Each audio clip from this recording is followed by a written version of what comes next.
हरे कृष्णा। तो कल जो हमारा टॉपिक था उसमें हमने focus on focus for global unity, तो मटेरियल प्रॉब्लम्स के स्पिरिचुअल सॉल्यूशंस, ये वाला हम चैप्टर पढ़ रहे हैं। तो कल जो टॉपिक था उसमें हमने देखा था कि किस तरह से जो इंटरनेशनल सोसाइटीज हैं वो सेटअप हो रहे हैं, लेकिन उनमें फिर भी एक कॉन्फ्लिक्ट रहता है। क्यों? Because their centre point is missing. तो प्रभुपाद ने बताया था जिस तरह से जो स्टोन है, अगर हम उसको सेंटर में फेंकते हैं तो उसके रिपल्स जो है वो एक्सपेंड होते हैं जहां तक उसका बैंक है, नदी के किनारे तक वो उसके रिपल्स एक्सपेंड होते हैं। सिमिलरली जब किसी भी इंस्टीट्यूशन का या किसी भी सोसाइटी का सेंटर पॉइंट कृष्ण होते हैं तो वो एक्सपेंड होता जाता है, वो जो लविंग अफेक्शन है वो एक्सपेंड होता जाता है। लेकिन क्योंकि अभी ऐसा नहीं है, इस कारण से अशांति फैलती जा रही है और लोगों के बीच में कॉन्फ्लिक्ट हो रहा है।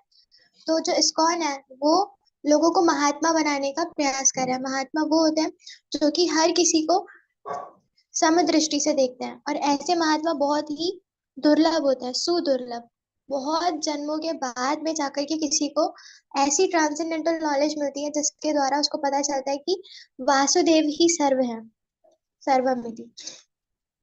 और फिर भागवतम में ये आता है कि अगर कोई अपनी ड्यूटीज को बहुत अच्छे से करता है लेकिन वो फिर भी भगवान के प्रति अपना प्रेम ना विकसित कर पाए, तो उसने अपनी लाइफ को वेस्ट किया है। श्रम एव ही केवलम। तो ये बहुत इंपॉर्टेंट श्लोक है, बहुत सारे लेक्चर्स में इसको कोट किया जाता है, श्रम एव ही केवलम। और साथ ही साथ आता है भगवत गीता में कि जब किसी व्यक्ति को नॉलेज मिलती है तो उसके सिम्टम्स क्या होते हैं? पंडिता समदर्शिना, कि वो हर किसी को समान दृष्टि से देखता है, यानी कि वो हर किसी को आइडेंटिफाई कर पाता है that all the living entities are the part and parcel of supreme lord. और ऐसे जो महात्मा होते हैं वो भगवान की दैवी प्रकृति के प्रोटेक्शन में रहते हैं। महात्मा महात्मा नस्तु माम पार्थ दैवम प्रकृतिम आश्रिता। तो वो भगवान की स्पिरिचुअल एनर्जी के प्रोटेक्शन में रहते हैं, और स्पिरिचुअल एनर्जी के प्रोटेक्शन में रहने का अर्थ है कि वो हमेशा भगवान की भक्ति में लगे रहते हैं। जो महात्मा होते हैं वो क्या एक्टिविटीज करते हैं? They always serve Krishna.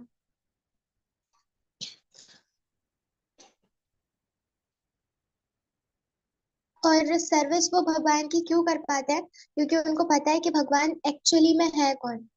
He knows perfectly that I am the source of everything, इसलिए वो भगवान की सेवा करते हैं। और फिर भगवान खुद भी भगवत गीता में बताते हैं कि मैं ही सभी जीवों का पिता हूँ, अहम बीज प्रदापिता। तो जब ये व्यक्ति को नॉलेज हो जाती है तो वो हर किसी को, चाहे वो उसका दुश्मन ही क्यों हो, जैसे एग्जाम्पल आ रहा था कि नारद मुनि बोलते हैं कि जब किसी की भक्ति बहुत ज्यादा बढ़ जाती है तो अगर उसके घर में सांप भी आ जाता है, अगर उसके घर में सांप भी रहता है, वो उसको लाठी से मारता नहीं है, वो उसको भी देखभाल देखभाल करता है और उसको भी खिलाता है। तो सिमिलरली कहने का तात्पर्य ये है कि जब हम सोल के लेवल पे पहुंच जाते हैं, आध्यात्मिक स्तर पे, तब हम हर किसी को समान दृष्टि से देख पाते हैं। और फिर एक इंडियन स्टूडेंट पूछते हैं, उनसे प्रश्न पूछते हैं कि क्या सारे रास्ते एक ही जगह पर जाते हैं? तो फिर इसमें शिला प्रभुपाद कहते हैं कि नहीं, कृष्ण ने कभी नहीं बोला कि सारे रास्ते एक ही तरफ जाते हैं। और एक्चुअली में ये जो भक्ति है वो ऑलरेडी सबके अंदर है डोरमेंट स्टेट में, लेकिन क्योंकि जो जीवात्मा है वो बहुत वर्षों से, बहुत जन्मों से वो कंडीशनड है, इसलिए वो एकदम से उस भक्ति को एक्सेप्ट नहीं कर पाती। इसलिए उसको क्या चाहिए? उसको एक गाइडेंस की आवश्यकता है, और उसको उस गाइडेंस के अंडर रह करके उनके इंस्ट्रक्शंस को फॉलो करना चाहिए। एंड देन फिर भगवान जो बोलते हैं लास्ट में कि सभी धर्मों का परित्याग करके मेरी शरण में आओ। तो भगवान की शरण में आना बहुत इंपॉर्टेंट है। अगर ये इतना इजी होता तो भगवान उसको इंस्ट्रक्शन के रूप में क्यों देते? और भगवान को सरेंडर होने का मतलब उनके रिप्रेजेंटेटिव को सरेंडर होना। ठीक है, तो हम आज यहाँ से स्टार्ट करते हैं। The myth of scarcity. Sakshi माता ji, you can start. Hare Krishna. My talk con contrary or to popular belief, current statistics show that the earth produces enough food to easily support its entire population. Yet greed and exploitation force over 25% of the world's population people to be underfed and undernourished. Srila Prabhupada condemns an unnecessary industrialization for contributing to the problem of hunger and for creating unemployment, population, and a host of the other problems. In the following speech recorded on May 2, 1973 in Los Angeles, he advocates a simpler, more natural, God centered lifestyle. इमे जना इमे जना पद्ध स- समृद्धय सप सप सुप्रवक्षोषधि विरोध विरोध वनाद्रि दानवन्तो हे हे इद्यन्ते तव विकृशत्य. Queen Kunti said, all these cities and villages are flourishing all respects because the herbs and grains are in abundance. The trees are full of fruits. The rivers are flowing. The hills are full of minerals, and the oceans are full of wealth. And this is all due to your blessings over them. Srimad Bhagavatam 1.8.40. Human prosperity flourish by natural gift and not by gigantic industrial industrial enterprises. The gigantic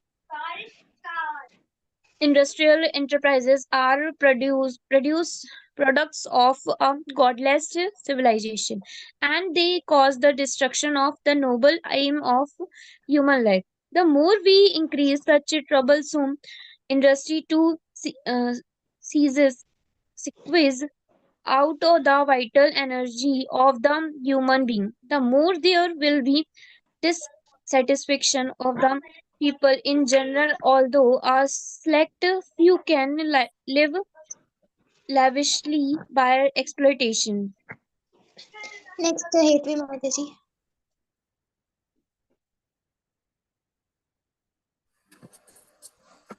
The natural gifts such as grains and vegetables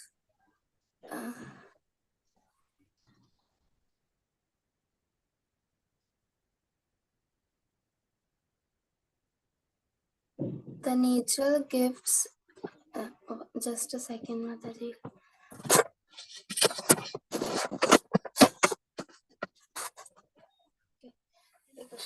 The natural gifts such as grains and vegetables, fruits, rivers, the hills of jewels and minerals, and the seas full of pearls are supplied by the order of the Supreme, and as he desires, material nature produces them in abundance or restricts them at times. The natural law is that the human being may take advantage of these godly gifts of nature and thus satisfactorily flourish without being captivated by the exploitative motive of lowering it over material nature. The more we attempt to exploit material nature according to our whims, the more we shall become untrapped by the reaction of such exploitative attempts. If we have sufficient grains, fruits, vegetables, and herbs, then what is necessity of running a slaughterhouse and killing poor animals? A man need not kill an animal if he has sufficient grains and vegetables to eat. The flow of river waters fertilizes the fields, and that is more than what we need. Minerals are produced in the hills and the jewels in the ocean. If the human civilization has sufficient grains, minerals, jewels, water, milk, etc., then why should we hanker after terrible industrial enterprises at the cost of the labor of some unfortunate man? But all these natural gifts are dependent on the mercy of Lord. What we need, therefore, is to be obedient to the laws of the Lord and achieve the perfection of human life by devotional service. The indications by Kunti Devi are just to the point. She desired that God's mercy be bestowed upon her and her sons so that natural prosperity will be maintained by His grace. Next, Bhavna Mataji. Kunti Devi mentions that the grains are abundant, the trees full of fruits, the rivers flowing nicely, the hills full of minerals, and the ocean full of wealth. But she never mentioned that industry and slaughterhouses are flourishing. For such things are nonsense that men have developed to create problems. If we depend on God's creation, there will be no scarcity, but simply Ananda, bliss. God's creation provides sufficient grains and grass. And while we eat the grains and fruits, the animals like the cows will eat the grass. The bulls will help us produce grains, and they will take only a little, being satisfied with what we throw away. If we take fruit and throw away the skin, the animal will be satisfied with the skin. In this way, with Krishna in the center, there can be full cooperation between the trees, animals, human beings, and all living entities. This is Vedic civilization, a civilization of Krishna consciousness. Kunti Devi prays to the Lord, this prosperity is due to your glance. When we sit in the temple of Krishna, Krishna glances over us, and everything is nice. When sincere souls try to become Krishna devotees, Krishna very kindly comes before them in his full opulence and glances upon them, and they become happy and beautiful. Similarly, the whole material creation is due to Krishna's glance, sa eka sata. In the Vedas, it is said that he glances over matter, thus agitating it. A woman in touch with a man becomes agitated and becomes pregnant and then gives birth to children. The whole creation follows a similar process.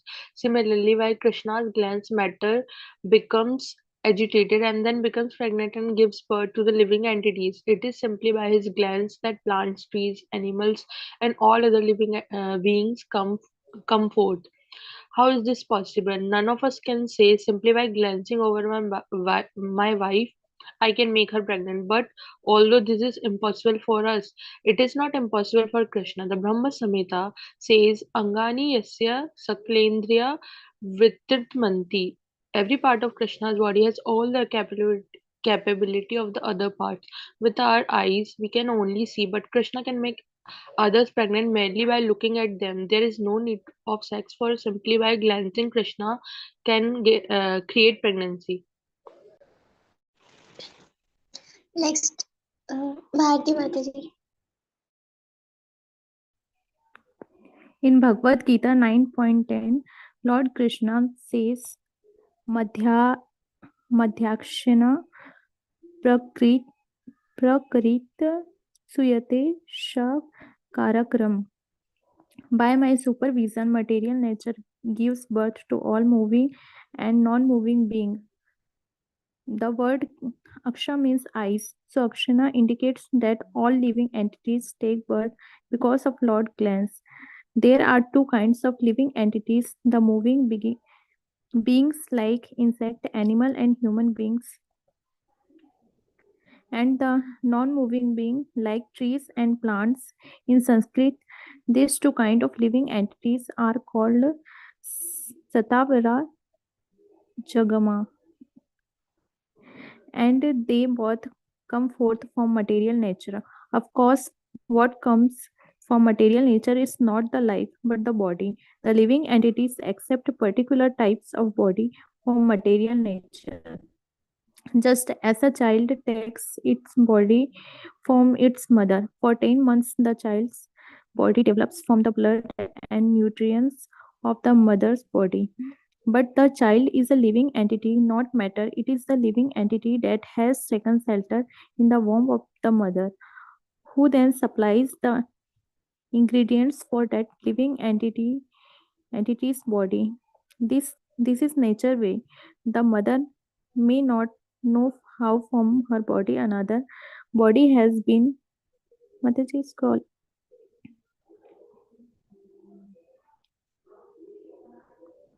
has been created, but when the body of the child is fit, the child takes birth. It is not that the living entity takes birth, as stated in Bhagavad Gita 2.20, na jayate mriyate va. The living entity neither takes birth nor dies. That which does not take birth does not die. Death is meant from that which has been created, and that which is not created has no death. The Gita says, na jayate mriyate va kadachit. The word kadachit means at any time. At no time does the living entity actually take birth. Although we may see that a child is born, actually it is not born. Nitya Sasvato Yam Purana. The living entity is eternal, Sasvata, always existing, and very, very old. Purana, Puran. Na hanyate hanyamana sarire. Don't think that when the body is destroyed, the living entity will destroy it. No, the living entity will continue to exist. A scientist friend once asked me, what is the proof of the soul eternality? Krishna says, "Na hanyate hanyamane sarire." The soul is not killed when the body is killed. This statement in itself is poor. This type of proof is called Shruti. The proof established by that which is hard through the disciplic succession from the supreme. One form of proof is proved by logic. Nyaya Prasthana. One can get knowledge by logic, argument, and philosophical research. Another form of proof established by hearing from authorities. A third form of proof in Smriti. Proof established by statements derived from the Shruti. The Purans are Smriti, the Upanishad are Shruti, and the Vedant is Nyaya. Of these three, the Shruti Prasthana, or the evidence from the Shruti, is especially important. Next, Manju Mataji. Hare Krishna. Pratyaksha, the process of receiving knowledge through direct perception has no value because our senses are all imperfect. For example, to us the sun looks like a small disk, but in fact it is many times larger than the earth. So what is the value of our direct perception through our eyes? We have so many senses through which we can experience knowledge: the eyes, the ears, the nose, and so on. But because these senses are imperfect, whatever knowledge we get by exercising these senses is also imperfect. Because scientists they try to understand things by exercising their imperfect senses. Their conclusions are always imperfect. Swarupa Damodar. A scientist among our disciples inquired from a fellow scientist who says that life comes from matter. If I give you the chemicals with which to produce life, will you be able to produce it? The scientist replied, that I do not know. This is imperfect knowledge. If you don't know, then your knowledge is imperfect. Why then have you become a teacher? That is cheating. Our contention is that to become perfect, one must take lessons from the perfect teacher. Krishna is perfect, so we take knowledge from him. Krishna says, Na hanyate hanyamane sharire. The soul does not die when the body dies. Therefore, this understanding that the soul is eternal and the body is temporary is perfect. Kunti Devi says, Ime jana padaha swariddha. Supak wo sadi viruddha. The grains are abundant, the trees are full of fruits, the rivers are flowing, the hills are full of minerals, and the oceans are full of wealth. So what more could one want? The oyster produces pearl, and formerly people decorated their bodies with pearls, valuable stones, silk, gold, and silver. But Where are those things now? Now, with the advancement of civilization, there are so many beautiful girls who have no ornaments of gold, pearls, or jewels, but only plastic bangles. So, what is the use of industries and slaughterhouses? By God's arrangement, one can have enough food grains, enough milk, enough fruits and vegetables, and nice clean river water. But now I have seen while traveling in Europe that all the rivers there have become nasty. In Germany, in France, and also in Russia and America, I have seen that the rivers are nasty. Uh, by nature's way, the water in the ocean is kept clear like crystal, and the same water is transferred to the rivers but without salt, so that one may take nice water from the river. That this is nature's way. The nature's way means Krishna's way. So, what is the use of constructing huge waterworks to supply water? Next, Asta Mataji. Hare Krishna Mataji. Nature has already given us everything. If we want wealth, we may collect pearls and become rich. There is no need to become rich by starting some huge factory to produce auto bodies. By such industrial enterprises, we have simply created troubles. Otherwise, we need only depend on Krishna and Krishna's mercy. Because by Krishna's glance, Tava Viksitaha, everything is set right. So if we simply plead for Krishna's glance, there will be no question of scarcity or need. Everything will be complete. The idea of the Krishna consciousness movement, therefore, is to depend on nature's gifts and grace of Krishna. People say that population is increasing and therefore they are checking this by artificial means. Why? The birds and beasts are increasing their populations and have no contraceptives. But are they in need of food? Do we ever see birds or animals dying for want of food?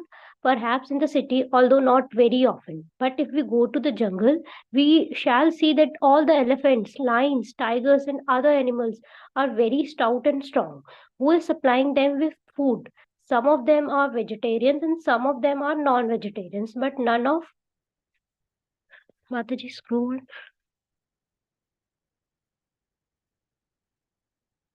But none of them are in want of food. Of course, by nature's way, the tiger, being a non-vegetarian, does not get food every day. After all, who will face a tiger to become its food? Who will say to the tiger, Sir, I am an altruist and have come to you to give you food, so take my body? No one. Therefore, the tiger has difficulty finding food, and as soon as the tiger is out, there is an animal that follows it and makes a sound like feow, feow, so that the other animals will know. Now the tiger is out. So, by nature's way, the tiger has difficulty, but still, Krishna supplies it food. After about a week, the tiger will get the chance to catch an animal, and because it does not get fresh food daily, it will keep the carcass in some bush and eat a little at a time. Since the tiger is very powerful, people want to become like a lion or a tiger. But that is not a very good proposition because if one actually becomes like a tiger, one won't get food daily, but will have to search for food with great labor.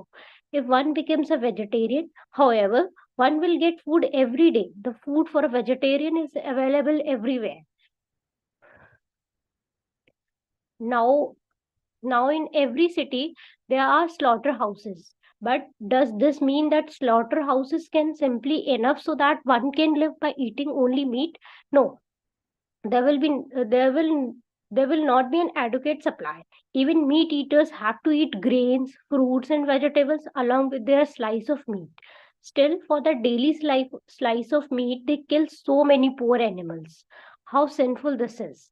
If people commit such sinful activities, how can they be happy? This killing should not be done, but because it is being done, people are unhappy. However, if one becomes Krishna conscious and simply depends on Krishna's glance, Tava Tava Viksitaha, Krishna will supply everything and there will be no question of scarcity. Sometimes there appears to be scarcity, and sometimes we find that grains and fruits are produced in such a huge quantity that people cannot finish eating them. So, this is a question of Krishna's glance.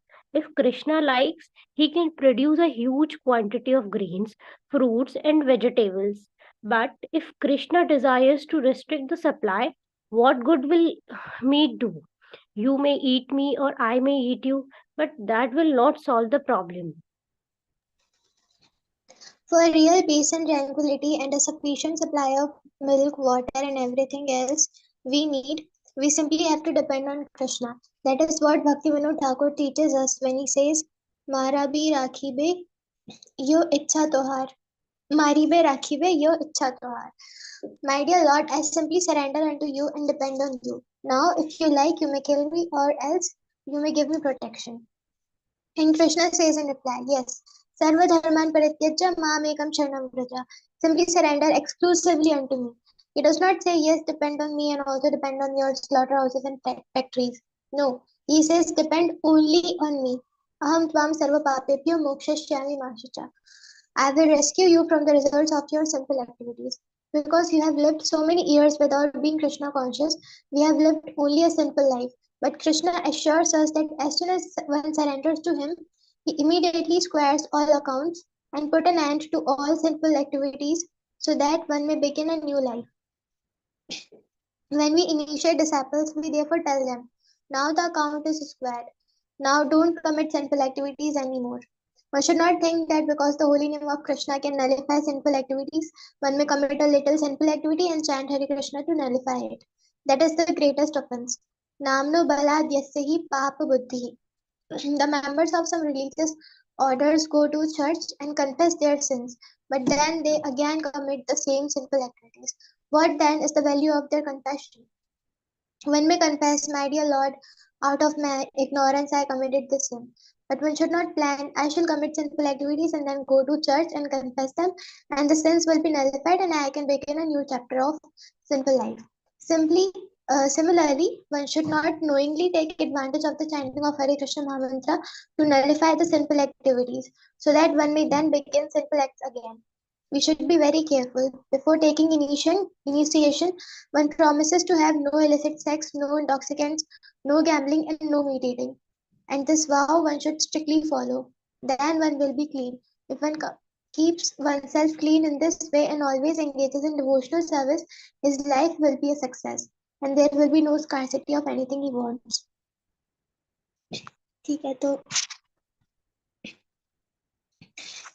ये topic हम कल discuss करेंगे.